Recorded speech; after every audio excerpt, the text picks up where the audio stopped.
نحمده ونصلي على رسوله الكريم اما بعد عن سلمان رضی اللہ تعالی عنہ قال قال رسول اللہ صلی اللہ علیہ وسلم جعل اللہ صیامہ فریضہ وقیام لیلہ تطوعا من تقرب فیہ بخصلۃ من الخیر کان کمن ادى فریضۃ فیما سواہ ومن ادى فیہ فریضۃ کان کمن ادى 70 فریضۃ فیما سواہ او کما قال صلی اللہ علیہ وسلم۔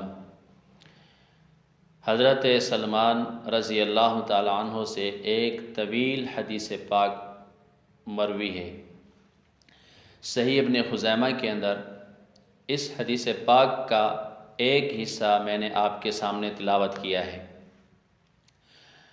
اس حدیث پاک کے حصے کا مفہوم یہ ہے کہ جو انسان رمضان المبارک میں ایک نفل عبادت کرتا ہے، اللہ رب العزت اسے غیر رمضان کے ایک فرض کے برابر ثواب عطا فرماتے ہیں۔ نمبر 2، اگر کوئی شخص رمضان المبارک میں ایک فرض عبادت ادا کرتا ہے، اللہ رب العزت اسے غیر رمضان کے 70 فرائض کے برابر ثواب عطا فرماتے ہیں۔ تو رمضان المبارک کا یہ مہینہ ببرکت مہینہ ہے اور یہ نیکیوں کا سیزن کا مہینہ ہے۔ اللہ رب العزت سے دعا کرتے ہیں کہ اللہ تعالی ہمیں اس مہینے کا جو ہمارے اوپر حق ہے وہ ہمیں ادا کرنے کی توفیق عطا فرمائے۔ رمضان المبارک میں جو فرائض عبادات ہیں، دن کا روزہ فرض ہے، 5 وقت نماز ادا کرتے ہیں، جمعہ ہے وہ پڑھ لیتے ہیں، جن لوگوں پر زکوٰۃ فرض ہوتی ہے تو وہ بھی کوشش کرتے ہیں کہ رمضان المبارک میں ہی اس فریضے کو بھی ادا کریں۔ فرائض تو ہر مسلمان کرتا ہے، لیکن نبی پاک صلی اللہ علیہ وسلم نے اپنی امت پر شفقت فرماتے ہوئے اپنی امت کو نوافل کی بھی بہت ترغیب دی ہے اور نوافل کے بھی بہت سارے فضائل بیان کیے ہیں۔ لیکن یہ حدیث پاک جو صحیح ابن خزیمہ کے اندر ہے، حضرت سلمان رضی اللہ تعالیٰ عنہ کی حدیث ہے، اس میں نفل کی کتنی بڑی فضیلت ہے، اتنی ہے کہ اگر کوئی شخص رمضان المبارک میں ایک نفل عبادت ادا کرتا ہے تو اللہ رب العزت اسے غیر رمضان کے ایک فرض کے برابر ثواب عطا فرماتے ہیں۔ یہ بہت بڑی ترغیب ہے۔ اب نوافل عبادت بہت ساری ہیں۔ نمبر 1 نماز تہجد، نمبر 2 اشراق، نمبر 3 چاشت، نمبر 4 اوابین، نمبر 5 صلاۃ التسبیح، نمبر 6 تحیۃ المسجد، نمبر 7 تحیۃ الوضو، نمبر 8 قرآن کریم کی تلاوت، نمبر 9 ذکر و اذکار، نمبر 10 استغفار وغیرہ۔ یہ ساری وہ نفلی عبادات ہیں۔ ہمیں اللہ کے نبی صلی اللہ علیہ وسلم کی تعلیمات یہ بتا رہی ہیں کہ رمضان المبارک کے مہینے میں ان نفلی عبادات کے اندر بھی ہر بندہ بڑھ چڑھ کر حصہ لے، تاکہ یہ سیزن نیکیوں کا مہینہ ہے، ہم اس کے اندر زیادہ سے زیادہ نفلی عبادت بھی کر سکیں۔ تہجد کی نماز، اب تہجد کی نماز یہ رات کے بالکل آخری پہر میں ہوتی ہے، اس لیے ہم تراویح اور تہجد کی نماز میں یہ فرق کرتے ہیں کہ نماز تراویح کا وقت عشاء کی نماز کے متصل بعد ہے اور تہجد کا وقت رات کا بالکل آخری حصہ ہے۔ تو تہجد کی نماز رات کے آخری حصے میں ادا کرنی چاہیے۔ نبی پاک صلی اللہ علیہ وسلم سے نماز تہجد کی رکعتوں کی جو تعداد ہے وہ مختلف منقول ہے، 2 رکعت بھی ہیں، 4 بھی ہیں، 8 بھی ہیں اور 12 تک کی ہیں۔ اس میں جو زیادہ روایات ہیں وہ 8 رکعتوں کی ہیں، تو 8 رکعت ہمیں نماز تہجد بھی ادا کرنی چاہیے۔ اور یہ بالکل آسان ہے۔ جب انسان سحری کے لیے بیدار ہوتا ہے، اس نے سحری کرنی ہے اور سحری کرنے سے آدھا گھنٹہ وہ پہلے بیدار ہو جائے، اس وقت بڑے آرام اور سکون سے انسان تہجد کی نماز ادا کر سکتا ہے۔ 8 رکعت پڑھنے کا ہمیں اہتمام کرنا چاہیے۔ اور اس کے اندر جو حافظ قرآن ہیں کوشش کریں کہ اس کے اندر وہ قرآن کریم زیادہ سے زیادہ پڑھیں۔ ہو سکے تو ایک پارہ پڑھ لیں، نہیں تو آدھا پارہ، نہیں تو ایک پاؤ پڑھ لیں، اور جو حافظ قرآن نہیں ہیں وہ چھوٹی صورتیں پڑھ لیں، جتنا ان سے آسانی سے ہو سکتا ہے۔ تہجد میں قرآن کریم پڑھنے کا ثواب بھی بہت زیادہ ہے اور اس کی فضیلت بھی بہت زیادہ ہے۔ نماز تہجد پڑھ لیا اور اس کے بعد سحری، پھر فجر کی نماز، اور فجر کی نماز کے بعد ایک اور نفلی عبادت ہے جسے ہم اشراق کی نماز کہتے ہیں۔ اللہ کے نبی صلی اللہ علیہ وسلم نے ایک حدیث بیان فرمائی جس کا مفہوم یہ ہے کہ اگر کوئی بندہ فجر کی نماز ادا کرے اور اس کے بعد اشراق تک مسجد میں بیٹھ کے عبادت کرتا رہے، ذکر اذکار کرے، تلاوت کرے، اور پھر جب اشراق کا وقت ہو جائے تو اس وقت اشراق کی 2 یا 4 رکعت نماز پڑھ لے، تو اللہ کے نبی صلی اللہ علیہ وسلم فرماتے ہیں اس بندے کو ثواب کتنا ملے گا؟ ایک مقبول حج اور ایک مقبول عمرے کے برابر ثواب ملتا ہے۔ یہ عام دنوں کی بات ہے، اور رمضان المبارک کا مہینہ تو بہت بابرکت مہینہ ہے۔ اللہ رب العزت اس میں 70% ثواب کو بڑھا دیتے ہیں۔ تو گویا اگر کوئی بندہ اشراق کی نماز ادا کرتا ہے تو اللہ رب العزت اسے ایک مقبول حج اور ایک مقبول عمرے کے برابر ثواب عطا فرماتے ہیں۔ عام دنوں میں تو یہ کام آسان ہوتا ہے، رمضان المبارک میں یہ کام تھوڑا سا مشکل ہو جاتا ہے، کیونکہ ہر انسان جلدی ہوتی ہے کہ فجر کی نماز پڑھنے کے بعد وہ کوشش کرتے ہیں کہ فوراً سو جائیں۔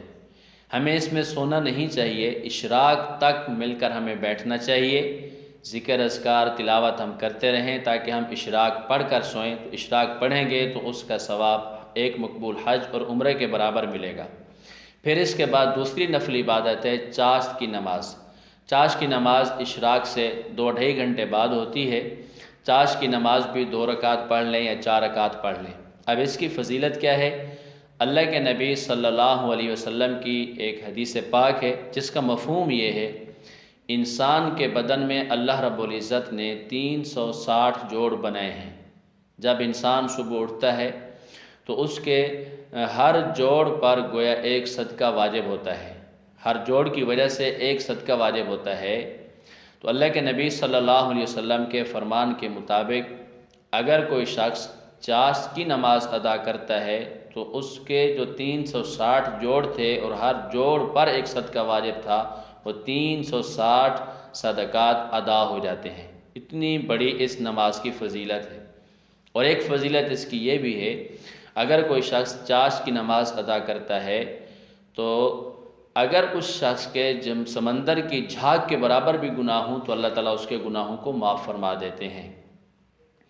تیسری نفل نماز صلاۃ اوابین ہے۔ اوابین مغرب کی نماز کے بعد 6 رکعتیں ہیں۔ اب یہ 6 رکعتیں کس طرح ہیں؟ 3 رکعت پہلے ہم فرض پڑھتے ہیں، اس کے بعد 2 رکعت سنت مؤکدہ ہیں اور 2 نوافل، اور اس کے بعد پھر 6 رکعت اوابین کی ادا کرنی چاہیے۔ لیکن حضرات علماء کرام نے یہاں تک لکھا ہے اگر کوئی شخص مغرب کے 3 رکعت فرض ادا کرتا ہے اور اس کے بعد 2 رکعت سنت مؤکدہ ادا کرتا ہے، اگر اس میں وہ نفل کی نیت کر لیتا ہے تو یہ نفل بھی ہو جائیں گی۔ تو گویا 3 رکعت مغرب کی نماز کے فرض پڑھ لیے، اس کے بعد 2 رکعت سنت مؤکدہ، پھر 2 رکعت نفل، اور پھر اس کے بعد 2 رکعت، یہ 6 رکعت اوابین کی ہو جاتی ہیں۔ لیکن اس میں افضل یہی ہے کہ 2 رکعت سنت مؤکدہ ادا کر لیں اور اس کے بعد پھر 6 رکعت میں نماز ادا کرنی چاہیے۔ ان کا بھی اہتمام کرنا چاہیے۔ اوابین جو بندہ ادا کرتا ہے، ان کا اہتمام کرتا ہے تو اللہ رب العزت اس سے 12 سال کی عبادت کا ثواب عطا فرماتے ہیں۔ یہ مختصر میں نے آپ کے سامنے نوافل کا تذکرہ کیا ہے۔ ایک نفل نماز اور ہے جسے ہم صلاۃ و تسبیح کہتے ہیں۔ یہ صلاۃ و تسبیح کی نماز اتنی اہم نماز ہے اور اس کے فضائل اتنے زیادہ ہیں کہ آپ اندازہ نہیں فرما سکتے۔ نبی پاک صلی اللہ علیہ وسلم نے یہ صلاۃ و تسبیح کی نماز اپنے چچا حضرت عباس رضی اللہ تعالیٰ عنہ کو بطور تحفے اور ہدیے میں عطا فرمائی تھی۔ نے فرمایا کہ میں آپ کو ایسی نماز نہ بتاؤں کہ جو صلاۃ و تسبیح ہے، اور آپ صلی اللہ علیہ وسلم نے ہدیتاً یہ نماز عطا فرمائی ہے۔ صلاۃ و تسبیح۔ صلاۃ و تسبیح پڑھنے کے فضائل بہت زیادہ ہیں، ان میں سے میں آپ کے سامنے ایک فضیلت بیان کرتا ہوں کہ صلاۃ و تسبیح پڑھنے کا فائدہ کیا ہوتا ہے۔ صلاۃ و تسبیح کی نماز ادا کرنے سے 10 قسم کے گناہ اللہ رب العزت معاف فرما دیتے ہیں۔ اگلے گناہ، پچھلے گناہ، نمبر 3 پرانے گناہ، نمبر 4 نئے گناہ، نمبر 5 غلطی سے ہو جانے والے گناہ، نمبر 6 جان بوجھ کے کرنے والے گناہ، نمبر 7 چھپ کر جو کیے ہیں وہ معاف ہوتے ہیں، نمبر 8 جو علل اعلان کیے ہیں وہ معاف ہو جاتے ہیں، نمبر 9 صغیرہ گناہ، نمبر 10 کبیرہ گناہ۔ گویا صلاۃ و تسبیح پڑھنے سے انسان کے 10 قسم کے گناہ معاف ہو جاتے ہیں۔ ویسے گناہ کبیرہ توبہ کے بغیر معاف نہیں ہوتے، لیکن اس صلاۃ و تسبیح پڑھنے سے انسان کے گناہ کبیرہ بھی معاف ہو جاتے ہیں۔ نبی پاک صلی اللہ علیہ وسلم نے جب اپنے چچا حضرت عباس رضی اللہ تعالیٰ عنہ کو یہ تحفہ دیا تو فرمایا کہ بھئی یہ صلاۃ و تسبیح کی جو نماز ہے میرے چچا کوشش کریں کہ اس نماز کو روزانہ ایک دفعہ پڑھ لیں، اگر روزانہ نہ ہو سکے تو جمعہ والے دن اس کو پڑھ لیا کریں، اگر جمعہ والے دن بھی نہ ہو سکے تو مہینے میں ایک مرتبہ پڑھ لیا کریں، اگر مہینے میں بھی نہ ہو سکے تو سال میں ایک مرتبہ اس کو پڑھ لیا کریں۔ آخر میں فرمایا اگر سال میں بھی نہ ہو سکے تو کم از کم زندگی میں ایک مرتبہ اس نماز کو پڑھ لینا چاہیے۔ تو ہمیں بھی صلاۃ و تسبیح پڑھنے کا اہتمام کرنا چاہیے۔ ہمارے گناہ بہت سارے ہوتے ہیں، صغیرہ بھی ہوتے ہیں اور کبیرہ بھی ہوتے ہیں۔ صغیرہ گناہ دیگر اعمال کرنے سے، نماز پڑھنے سے، روزہ رکھنے سے، نوافل ادا کرنے سے صغیرہ گناہ مٹتے رہتے ہیں، معاف ہوتے رہتے ہیں، لیکن کبیرہ گناہ بغیر توبہ کے معاف نہیں ہوتے۔ تو جو بندہ صلاۃ و تسبیح پڑھے گا اللہ رب العزت اس کی وجہ سے اس کے گناہ کبیرہ کو بھی معاف فرما دیں گے۔ تو یہ رمضان المبارک کا مہینہ بہت بابرکت مہینہ ہے۔ اس مہینے کے اندر ہمیں بڑھ چڑھ کر عبادت کرنی چاہیے۔ حضرت نبی پاک صلی اللہ علیہ وسلم کا معمول کیا تھا؟ حضرت امی عائشہ رضی اللہ تعالی عنہ فرماتی ہیں جب رمضان المبارک کا مہینہ آتا اللہ کے نبی صلی اللہ علیہ وسلم عبادت کرنے کے لیے اپنی کمر کو کس لیتے اور پھر بستر پر تشریف نہ لاتے یہاں تک کہ رمضان المبارک کا مہینہ گزر جاتا۔ پھر اس مہینے کا آخری عشرہ ہے، اس آخری عشرے کے اندر نبی پاک صلی اللہ علیہ وسلم عبادت کرنے میں جو اہتمام فرماتے تھے، جتنی عبادت اس آخری عشرے میں کرتے تھے پہلے 2 عشروں میں اتنی زیادہ عبادت نہیں کرتے تھے۔ تو اس عشرے کے اندر بھی اللہ کے نبی صلی اللہ علیہ وسلم بہت زیادہ عبادت کرتے تھے۔ بہرحال رمضان المبارک کا مہینہ پورا مہینہ بابرکت مہینہ ہے، اس کے اندر ہمیں فرائض تو پڑھنے ہی ہیں، فرائض ادا کرنے ہیں، ان کے ساتھ ساتھ ہمیں نوافل کا بھی اہتمام کرنا چاہیے۔ اللہ رب العزت ہمیں ان باتوں پر عمل کرنے کی توفیق عطا فرمائے اور رمضان المبارک کے اندر نوافل کا بھی ہمیں اہتمام کرنے کی توفیق عطا فرمائے۔ وآخر دعوانا ان الحمدللہ رب العالمین۔